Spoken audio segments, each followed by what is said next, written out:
is Tasca the third, Tasca the second. Both Bobs on our NHRA race day set. Good morning. You two fellas, happy Father's Day first to both of you. Thank you. Bob, the third. A very curious race. There were some scoring and timing issues, and you thought for a little while that win wasn't yours. Man, I tell you one thing, what a swing of emotions on both sides, the Alan Abbey side and our side. You know, I hit the gas. I knew, I felt I was halfway decent on the tree. The car ran phenomenal. It was actually the fastest run I've ever had. We ran over 312 miles per hour. Wow. There was no timing speed clock on, but that's what the right front tire read. And I didn't see the wind light. And I actually undid my belt because I was so angry. As soon as the car slowed down a little bit, I undid my belt and looked out the side window, and Dell was right next to me. I said, well, hey, listen, it was a good old drag race. I swung around. I was a little angry. I let the thing go all the way halfway back the return road. Dell popped out of the hatch. I gave him a thumbs up, way to go, and I'm turning around, and all the camera people started running up to me, so I was pretty happy with that feeling. Do you realize who you beat that day, by the way?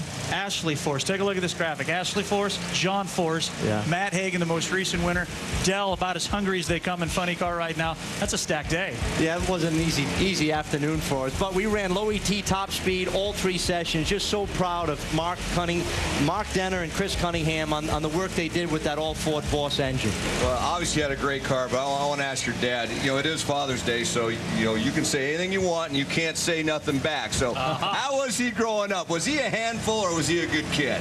He always liked to go fast, I can tell you that much. I remember the first ride he had, I bought him a go-kart when he was 5 years old, and my father and my 2 brothers, Carl and Dave and myself, took him out in the field, and there's this little kid, put him in the car, he's scared. He had to drive it around the field. I tried that once with my daughter Jamie. She almost went through the garage door, and to this day I won't let her drive a go-kart. I want to wish my beautiful daughter Jamie a happy birthday today, and to my mom a speedy recovery. But, you know, as a father, I'm so proud that, you know, my dad, almost 50 years ago, got Ford Motor Company involved in drag racing, and to sit back and see that we're racing a Ford Mustang now at NHRA, driven by a third-generation Tasca, was pretty cool. Absolutely. And a bittersweet moment for you. We talked a little bit about Grandpa Tasca. You knew he was looking down.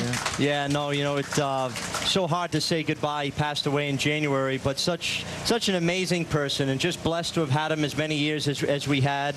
And he was so passionate about this sport of drag racing. He loved it. His win on Sunday, sell on Monday philosophy is alive and well, and I know he was smiling down on Monday in Englishtown. We had to alter that slogan, though, last week. My father, Dad, forgive us. We had a win on Monday and sell on Tuesday.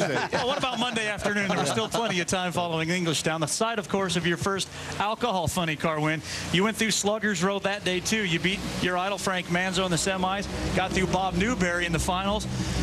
Englishtown seems to be your place. Englishtown is a pretty special place. Englishtown and Gainesville are probably my 2 signature tracks, but we want to try to change that here in Bristol and make this a signature track for me this weekend. You know, our car has run great in the heat. All right, how about that?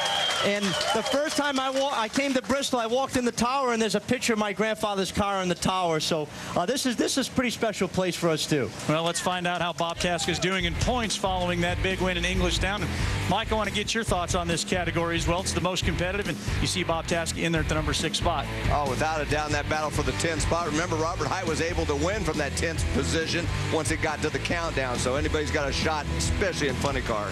Well, for more on Father's Day, let's check in with Gary Gerald, who's standing by with Ashley Force Hood.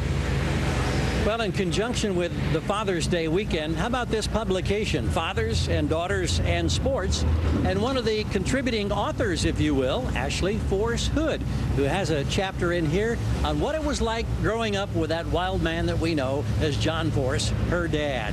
What did you draw on to create this really well-written piece? I have so many memories, obviously, at the track with my dad, but a lot away from the track as well. I mean, he was always such a goofball, as he is today, and, you know, when friends would come over, he would chase us around the house, let us dress him up. One in particular memory that goes really well with Father's Day was a Bring Your Dad to School Day, and he was out of town, so I had to borrow one of my friend's dads as my dad for the day, and to make up for it, when Dad was back in town, he brought his whole trailer and team and race car to our school and did a big autograph meet and greet. So he made up for it. But that's just one of the many different memories that I added to my story. And the neat thing about it is this is a collection of all different fathers and daughters in sports, but we're the only father-daughter that actually get to compete against each other.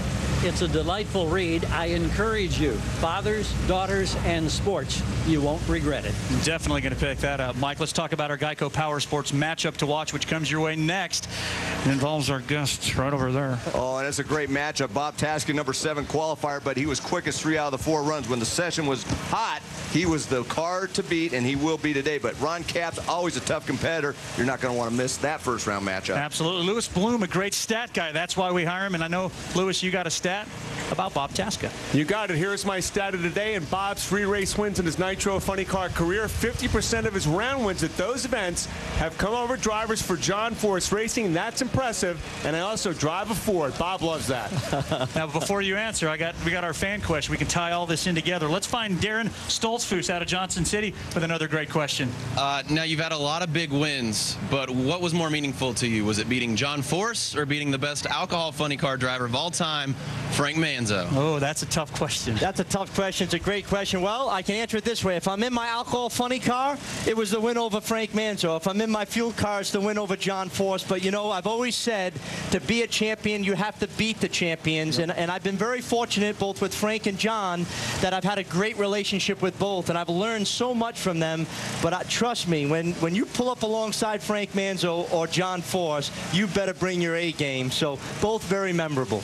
Happy Father's Day, Bob Tasca. Bob Tasca, thank you for joining us on our NHRA Race Day set. Have a great, safe race day today, taking on Capps in just a moment.